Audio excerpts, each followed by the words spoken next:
વધુ માહિતી સાથે એસોસિએટ એડિટર સોનલ અનડકટ આપણી સાથે લાઈવ જોડાયા છે। સોનલ, અંતે તારીખો જાહેર કરવામાં આવી છે। હવે 4 તારીખે નવા ભાજપના પ્રદેશ અધ્યક્ષ ગુજરાતને મળી જશે। જી અલૌલીન, જે પ્રકારે આજે સમગ્ર ચૂંટણી પ્રક્રિયાની જાહેરાત કરવામાં આવી છે, 292 જેટલા મતદારો છે જે ચૂંટણી પ્રક્રિયામાં ભાગ લેવાના છે અને ખાસ તો ચૂંટણી અધિકારી તરીકે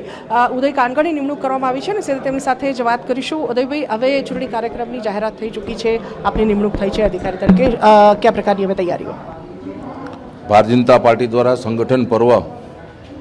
2025 એના ભાગરૂપે ગુજરાતમાં 50,000 કરતાં પણ વધુ બૂથોના અધ્યક્ષની ચૂંટણી થઈ। 580 મંડળની ચૂંટણી કરવામાં આવી, એમના અધ્યક્ષ તરીકે કાર્યકર્તાઓને ચૂંટવામાં આવ્યા। 41 જિલ્લા મહાનગરોમાં પણ અધ્યક્ષની ચૂંટણી કરવામાં આવી અને હવેનું જે કંઈ ચરણ છે એ પ્રદેશ અધ્યક્ષ માટેની જે કાંઈ ચૂંટણીની પ્રક્રિયા છે એ આજથી શરૂ કરવામાં આવી છે। પ્રદેશ અધ્યક્ષ અને રાષ્ટ્રીય પરિષદના જે કાંઈ સદસ્યો છે એની ઇલેક્શન થશે, ચૂંટણીની પ્રક્રિયા થશે। એના ભાગરૂપે જે કંઈ વોટર લિસ્ટ છે, મતદાતાઓ છે એની સૂચિ છે અને આજ એમનું જે કંઈ 3 દિવસનું શેડ્યુલ છે એ નોટિસ બોર્ડ ઉપર લગાડવામાં આવેલું છે કાર્યાલય પર। આવતીકાલે ફોર્મ ભરવાની પ્રક્રિયા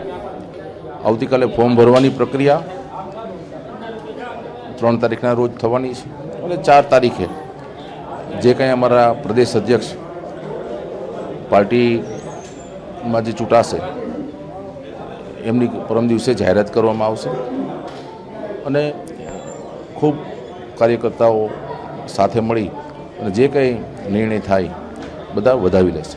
ઉદયભાઈ, 292 મતદારો આપે કયા અધ્યક્ષ કયા હોદ્દેદારો હોઈ શકે છે આ મતદારો તરીકે? મતદારો તરીકે અમારું જે કંઈ ભારતીય જનતા પાર્ટીનું બંધારણ છે એની જોગવાઈ મુજબ પ્રદેશ પરિષદના સદસ્યો હોય છે, 10% ધારાસભ્યો હોય છે એમાં મતદાર, કે જેમ કે 160 ધારાસભ્યો હોય તો 16 ધારાસભ્યો એમાં મતદાન તરીકે। એવી જ રીતે લોકસભાના સભ્યો હોય કે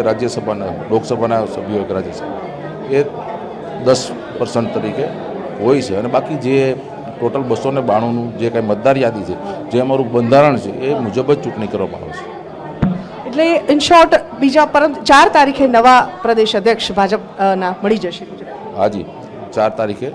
જે કાંઈ ચૂંટણીની પ્રક્રિયા છે એ પૂર્ણ થઈ અને 4 તારીખે જ ડિક્લેર કરવામાં આવશે। તો આ હતા ચૂંટણી અધિકારી ઉદય કાનગડ, જેમનું કહેવું છે કે 4 તારીખે જે ચૂંટણી પ્રક્રિયા છે તે પૂર્ણ કરવામાં આવશે અને 4 તારીખે સીધા જ નવા પ્રદેશ ભાજપ અધ્યક્ષ મળી જશે ગુજરાતને। એટલે કહી શકાય કે જે આટલા સમયથી અટકળો ચાલી રહી હતી, જે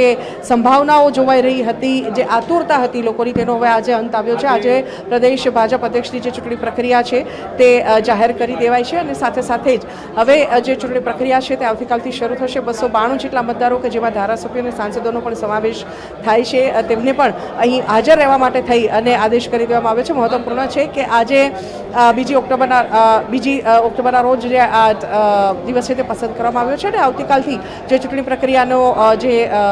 પ્રક્રિયા છે તે શરૂ થશે અને તે અંતર્ગત ફોર્મ ભરવાનું પણ શરૂ થશે। જોકે મોટે ભાગે એવું માનવામાં આવી રહ્યું છે કે જે પ્રદેશ અધ્યક્ષ છે તેમને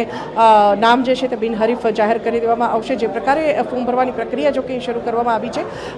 ફોર્મ ભરાશે તેવી અપેક્ષા નથી અને છતાં પણ જો કદાચ ભરાય છે તો તેને પરત ખેંચાવી અને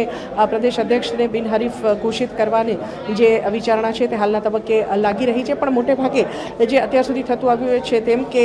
બિનહરીફ રીતે પ્રદેશ અધ્યક્ષને જાહેર કરી દેવામાં આવે, પણ ભાજપની જે એક પરંપરા રહી છે કે ચૂંટણી પ્રક્રિયાનું જે અનુસરણ છે તે કરવામાં આવે અને તે અંતર્ગત સંગઠન પર્વ અંતર્ગત જે અલગ અલગ અત્યાર સુધીમાં ચૂંટણીઓ યોજાઈ, મંડળોમાં થઈ, જિલ્લાઓમાં, શહેરોમાં, આ તમામ પ્રમુખોની જે ચૂંટણીઓ આયોજિત કરવામાં આવી હતી, ત્યારબાદ હવે આખરે જે પ્રદેશ અધ્યક્ષ છે તેની જે ચૂંટણી પ્રક્રિયા છે તેની જાહેરાત કરવામાં આવી છે અને તે અંતર્ગત ચૂંટણી અધિકારી તરીકે ઉદય કાનગડની નિમણૂક કરવામાં આવી છે, તેમને જવાબદારી સોંપવામાં આવી છે અને તેમની દેખરેખ હેઠળ અહીંયા તમામ જે ચૂંટણી પ્રક્રિયા છે તે હાથ ધરવામાં આવશે અને તે અંતર્ગત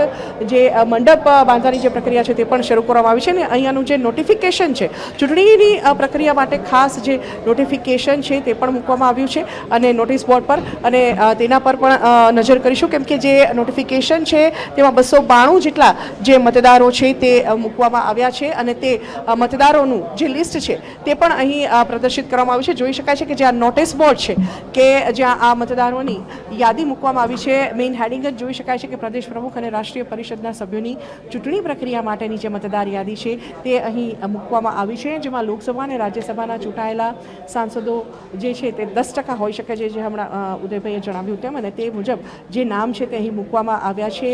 અમિતભાઈ શાહ, CR પાટીલ, મનસુખ માંડવિયા અને નીમુબેન બામભણિયા તેમના ક્રમ અનુસાર નામ મૂકવામાં આવ્યા છે અને સાથે સાથે જ વિધાનસભાના જે ચૂંટાયેલા ધારાસભ્યો છે તે પણ 10% આમાં હાજરી આપતા હોય છે, મતદાન કરતા હોય છે અને તે મુજબ જે નામો છે 10% તે મૂકવામાં આવ્યા છે. ગુજરાતની જે બેઠકો છે 182 તે મુજબ જે હાલ સંખ્યા છે સંખ્યાબળ છે ભાજપનું તે મુજબ તેના 10% જે નામ છે તે મૂકવામાં આવ્યા છે. જોઈ શકાય છે કે આ તમામ જે નામ છે તે ધારાસભ્યનું લિસ્ટ અહીં મૂકવામાં આવ્યું છે એટલે કે મહત્વપૂર્ણ છે કે સાંસદોની જો વાત કરીએ તો અમિત શાહ, CR પાટીલ, મનસુખ માંડવિયા અને નીમુબેન બામભણિયા સાંસદ તરીકે આ 4 મહત્વના નામ કે જે મતદાન માટે અહીં ઉપસ્થિત રહેવાના છે એટલે તેમનો જે વોટ છે તે પણ આમાં કાઉન્ટ થશે અને કેન્દ્રીય ગૃહમંત્રી અમિત શાહ તે સંદર્ભમાં ગુજરાત આવશે અને જે મતદાન છે તેમનું તેઓ કરવાના છે. પ્રદેશ ભાજપ અધ્યક્ષ CR પાટીલ ખુદ જે છે તેમને પણ આમાં મતદાર તરીકે મુકાયા છે એટલે મહત્વપૂર્ણ છે કે જ્યારે CR પાટીલને બિહારની જવાબદારી સોંપવામાં આવી ત્યારથી જે માનવામાં આવી રહ્યું હતું કે તેમને હવે જે આ જવાબદારી છે તેમાંથી મુક્ત કરવામાં આવશે અને હવે એ ચૂંટણી પ્રક્રિયા તે અંતર્ગત શરૂ થઈ ચૂકી છે.